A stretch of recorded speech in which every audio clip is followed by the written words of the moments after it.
Hi everyone, Liz from Tutor2U Health and Social Care here. Hi Lynn. Hi everyone, welcome. Nice to see everyone. I've been trying to keep up with the shout outs in the chat. Sorry if I've missed anyone. We are doing Unit 1 revision today this lunchtime, and we're going to be looking at the nature-nurture debate and some key biological and genetic influences on health and well-being. So let me just load up our PowerPoint. Okay, so I'm sure you all know how to join in by now. I can see lots of comments already, so make sure you're a subscriber to the channel and then you can type your answers in the chat. And this goes much better if you all contribute your answers as much as possible. Okay, so let's have a look at our first activity. So the first activity we're going to do is a 60-second categorise. We have 8 key terms on the screen, and they belong either in the category of nature or the category of nurture. I'm going to give you a 60-second musical timer. I think it's quite intense music. So what I want you to do is just tell us whether they fit into nature or nurture. So to join in, you could type nature and then all the numbers of the key terms that fit with that. So here we go. Take it away.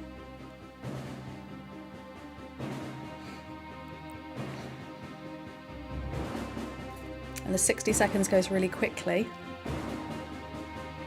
Oh, going to see who's going to be our first contributor today, Liz. Got one already, actually. Wow, Sky's quick. Yeah.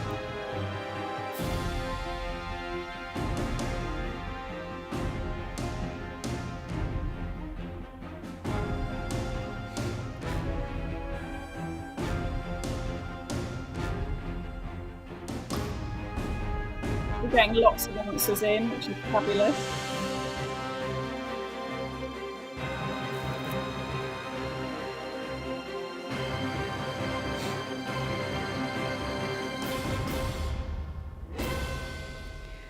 Very Wow, okay. dramatic. I don't know how we're going to keep up with all these responses, Lynn. Do you want I know. to choose someone?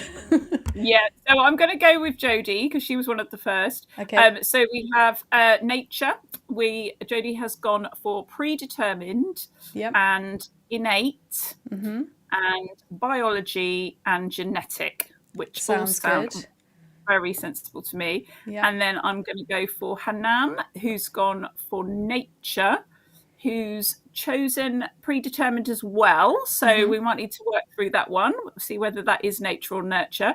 Oh, maybe you actually meant. Oh no, Hanan, sorry, you said nature for those, so you were spot on. Let's find a nurture. Somebody that's gone for nurture. Emma. Let's choose Emma. So Emma's chosen socialization, peer influence, imitation, and role models. So both of those answers sound pretty good to me. Okay. Yep. Let's have a look. Let's reveal. Yep. So under nature, we've got biology or biological factors. Innate, that means something that is innate in your body. So something that's biologically predetermined, so is going to happen. And then genetics. And then on the nurture side, we've got socialization. So that's learning from our family and then learning from our schooling and our peers. Imitation, so copying other people. Role models, so we copy our role models, and then peer influence, which can be positive or negative. Well done, everyone. Let's have applause. Well done. I also have a slightly Christmassy sparkle as well. Oh, well done. Love that. And I have Santa. Ho, ho, ho. Okay, brilliant. Okay. Good stuff. Let's move on. So now we want you to give us 4 genetically inherited conditions. So remember, on your spec, you've got some genetically inherited conditions and you've got chromosomal conditions. I want the genetically inherited ones. I can see that Miss Lindas is saying they're competing with the other class in a different room. Excellent. Love that. Like a bit of competition. Yeah. Okay, absolutely. let's start the timer because I can see answers coming in already. Yeah, brilliant. Let's see what we're going to get. And if you see one that's already been written, maybe think if you can think of another one.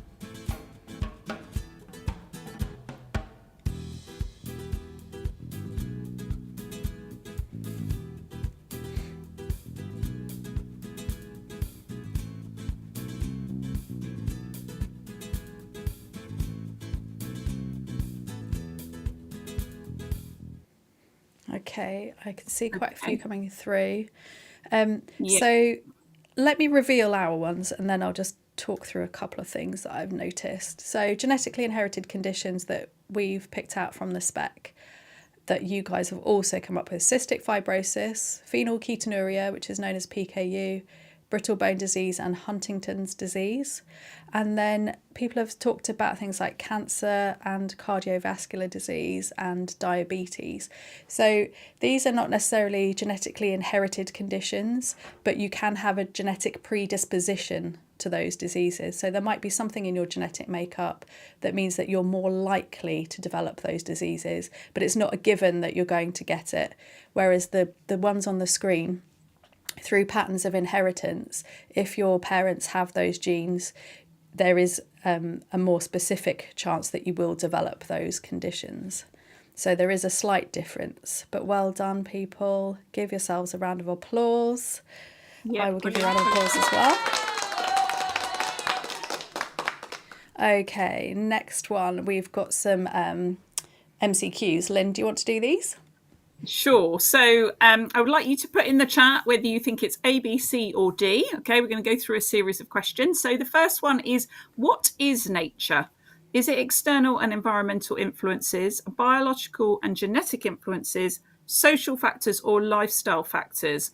What is nature? Which ones of those talk to you? Just choose one and we'll just see what comes in. Everyone's super fast typing today, Liz. Really quick. So really quickly, pretty unanimously, everyone's gone for B, biological and genetic influences. Yeah, so brilliant. Absolutely, well done, things everyone. that are innate within us. So biological factors, brilliant. Let's have a look at our next question. So on the flip side then of nature, what is nurture?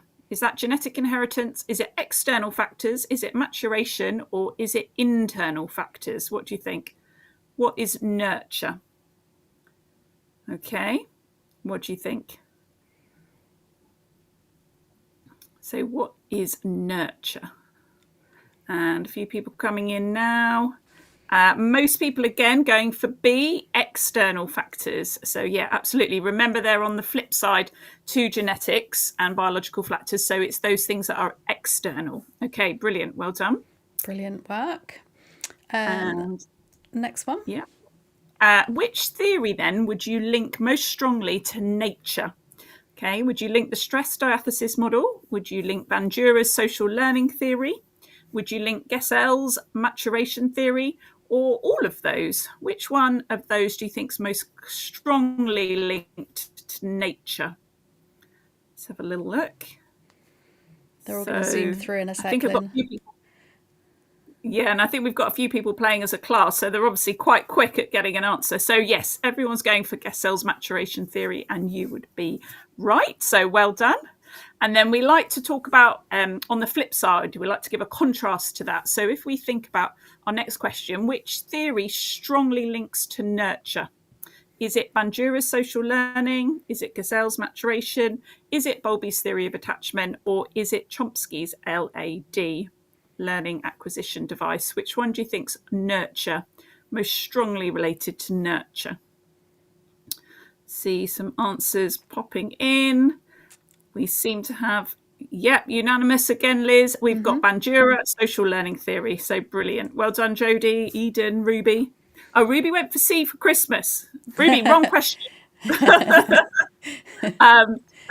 A, Bandura's social learning theory. Okay, well done, people. Yay. Okay, so our next question is, Liz has referred to this previously, so let's check whether you were listening. What is a genetic predisposition? So is it the likelihood of developing a chromosomal condition, such as Down syndrome? Or is it a group of genetic conditions? Or is it increased likelihood of getting a certain condition due to genetic makeup? Or is it a theory of genetic development? What do we think? What is genetic predisposition? Let's see what everyone thinks. Loads of them zooming through, Lynn. Zooming through now, I can see them as well. Everyone's gone for C. So yeah, absolutely. Increased likelihood of getting a certain condition. Okay. And next one. So which of the following is caused by an extra copy of the X chromosome? Is it PKU? Is it brittle bone disease? Is it Klinefelter syndrome? Or is it Huntington's disease? What do we think? Which is caused by an extra copy of the X chromosome? Let's have a look. A little bit slower with this one. We've got people thinking, I think. So we've got a few people saying, I'm not sure. A few people saying C, Klinefelters. A few people saying D. A few people saying help. Yeah, okay. So Klinefelter's is the correct answer. So if you had C, well done. So PKU is genetically inherited. So it's a genetically inherited disorder. So it's brittle bone disease. So it's Huntington's. Klinefelter's is actually a chromosomal disorder. So that means that at some point during early embryonic, so after conception, when the embryo is developing, there's an extra copy of the X chromosome randomly appears. So it's not an inherited condition, it's a chromosomal condition, and it happens by chance. Okay, next one. Okay, so we're sticking with our sort of conditions or diseases or syndromes. So which of the following usually starts between the ages of 35 and 55 years? Is it Huntington's disease? Is it Klinefelter syndrome? Is it PKU? Or is it Down syndrome? What do you think out of those? I think really it should say symptoms usually start. But yeah. So around that, middle adult, going into middle adulthood from early adulthood phase. So a lot of people going for Huntington's disease. I think pretty unanimous there, Liz. Well done, everyone. Yeah, well done, everyone. Excellent. And I think we have another one of these. Which condition affects boys and is linked to infertility? Is it cystic fibrosis? Is it Klinefelter syndrome? Is it brittle bones disease? Or is it Huntington's disease? So which of these conditions can be linked to infertility? What do we think?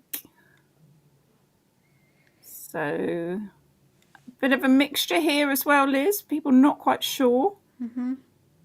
We've got A's, B's, C's, helps. Mostly B's. Yeah, and then I can see B's coming through. Okay, yeah, brilliant. Let's have a look. So it is Klinefelter syndrome. Well done. So remember, we said in the previous question, that's when there's an extra copy of the X chromosome. That's a sex chromosome, which is why it affects some of the sexual characteristics of boys. It only affects boys because it's the X chromosome, and it does cause infertility. Okay, I think that's the last of our MCQs, I think. Oh, no, it's not. We obviously have two more. Yeah, we've got... I think we've gone for 10. We were like, let's hit everybody hard with 10 questions. So which condition occurs due to an extra copy of chromosome 21?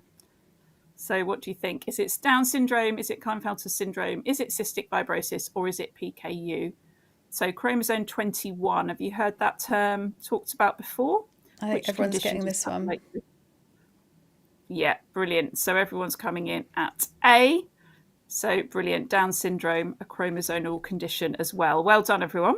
Yep, also known as trisomy 21 because it means 3 chromosome 21s. We should have 2 in Down syndrome. There are 3. Well done. Well done. Olivia says she can finally type. Welcome, Olivia. Looking forward to your answers.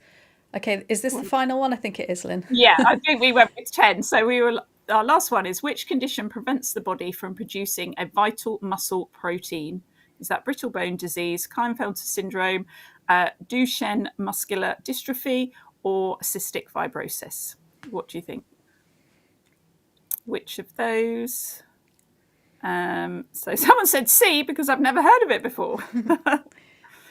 So if you think about, vital muscle protein, everyone's come in and said muscular dystrophy. Brilliant. So that's C. Well done, everyone. Well done. Excellent.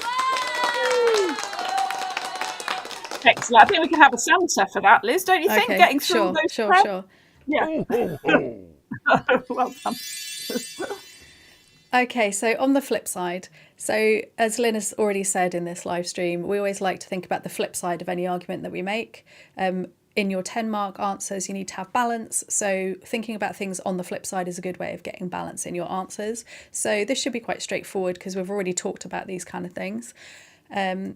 So on this side of our coin, it says, Gesell focused his theory on the belief that development is genetically determined and that all children follow the same orderly sequence of development, although pace may vary. So this is Gesell's maturation theory. What we want to know is, what could you put on the flip side of this? So could you type in the chat a theorist that is the flip side of this, and what the name of their theory and anything you know about their theory? So think about this one. Is this one nature or nurture? What are we going to put on the other side? Let's give you a few moments to think about that one. So what's an alternative view to this? And what would the theory be? So a few people coming through with names of theorists. So what would their theory be as well? Can you tell us? Zara, Emma, give us a bit more information about what you would say. Khadija just said Bandura's social learning theory. Fatima said social learning theory. Ruby saying it's nature. Brilliant. Amelia says Bandura about how he believes children mimic others and are influenced. Yeah, good. Anything else we know about Bandura's theory that you want to add? Okay, let's flip my coin, Lynn. Yeah, let's have a little look. So we've said Bandura's theory is based on the belief that children learn through observing others, and found that there are 4 stages of behavioural learning. Learning depends highly on whether there is positive or negative reinforcement. So what that means is, if you are punished for a behaviour, then maybe you will learn not to do it again. Whereas if you're praised for a behaviour, you will repeat that behaviour. But obviously that can be slightly influenced by things like when you're an adolescent, maybe you want to impress the wrong people. So it doesn't necessarily mean that you do what is praised. You might be praised by your peer group for doing something that is actually negative, for example. Yeah, and Liz, a few people have mentioned the Bobo doll experiment, which Brilliant. is a famous experiment linked with Bandura's social learning theory. Yes, May even be a question on that. Okay, so big reveal. I'll hand this over to you, Lynn. So Lynn's going to read a series of clues, and I want you guys to try and guess what is hidden behind those clues before we get to the end. Okay, so first clue is carries a huge risk to baby's health and development. Okay, so this thing carries a huge risk to baby's health and development. I think we might need another clue just to get us going. It can lead to developmental defects with lifelong effects. Okay, we've got Fatima saying smoking, Khadija saying alcohol, and a mixture of people saying those two things. Okay. Sky saying FASD. Sky, what does that mean? ZB says fetal alcohol syndrome. Someone else, Eden, has said substances. Rahana and a year 12 class are saying drugs. Shall we do another clue? Yeah, let's have a little look. So babies tend to be smaller is our next clue. Does anyone want to change, stick, twist their answer? Let's have a look at clue 4. Poor brain development is caused by this. And then final one, may lead to heart defects and learning difficulties. Okay, so Amelia says, I stick to my answer of alcohol. Yep, let's have a look then. Yeah, fetal alcohol syndrome. So fetal alcohol syndrome does definitely impact on brain development.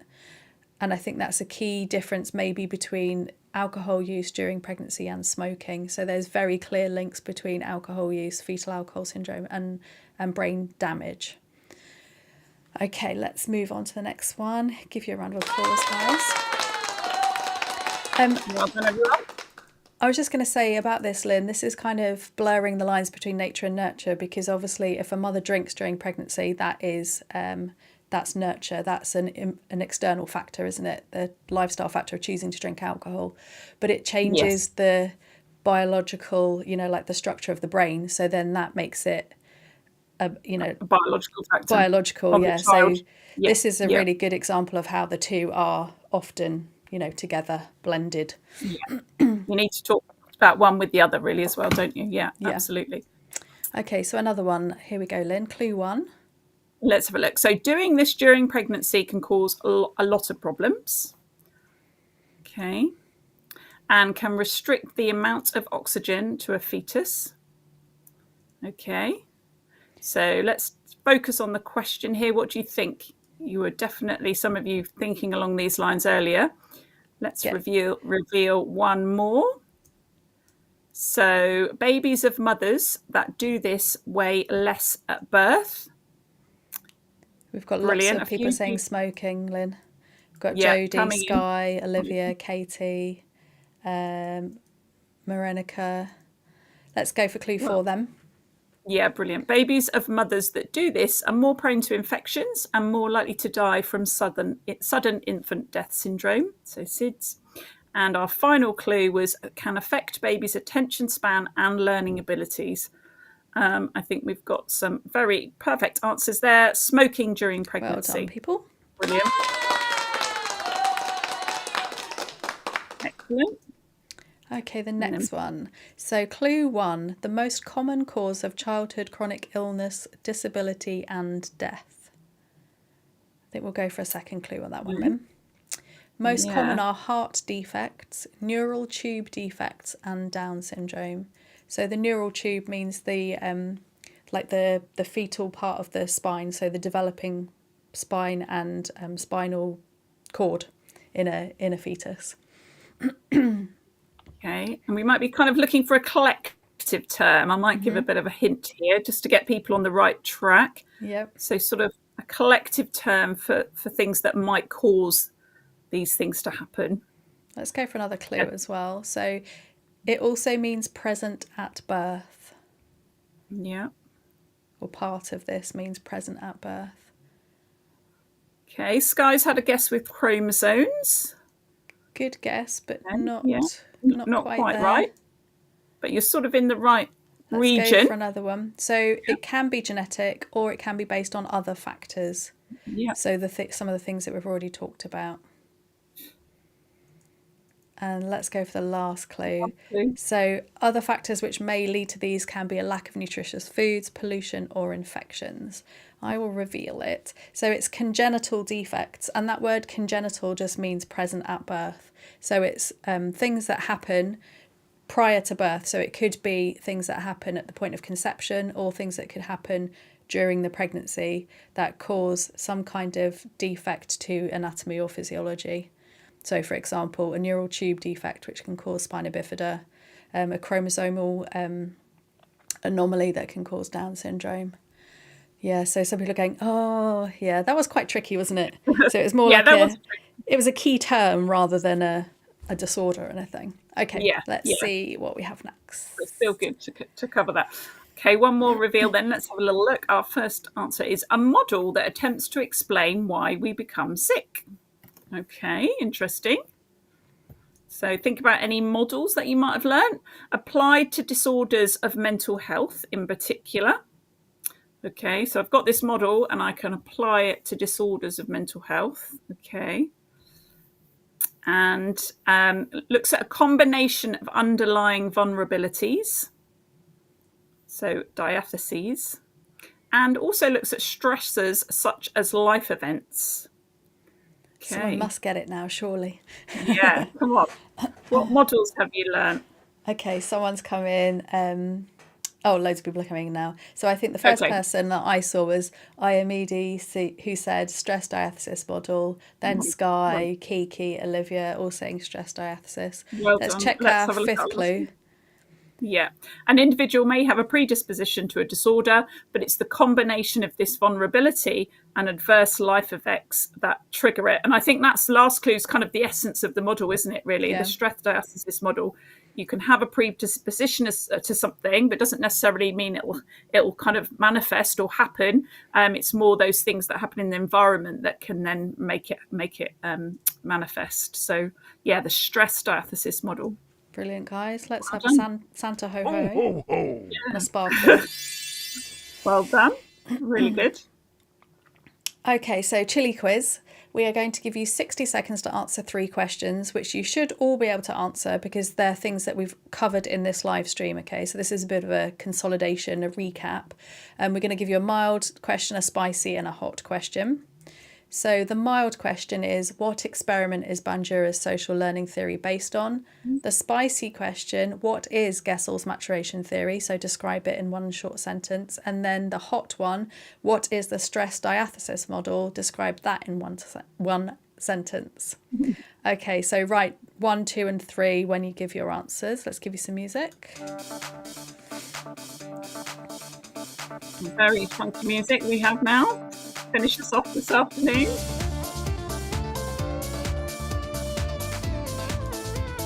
Okay, brilliant. If you've done the mild one, have a go at the spicy one. What one?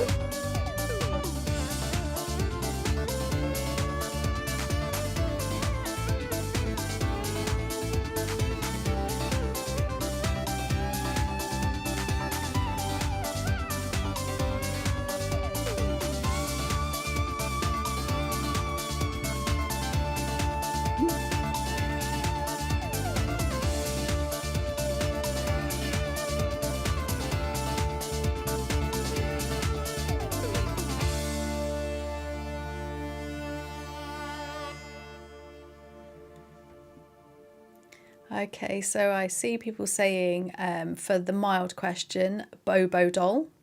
So the experiment used a Bobo doll, I agree.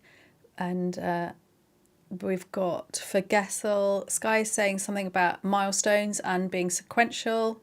Iamidi says, propose that we grow in sequence, classified into stages. Yep. Anyone else typing anything? Let's just wait a moment before we reveal.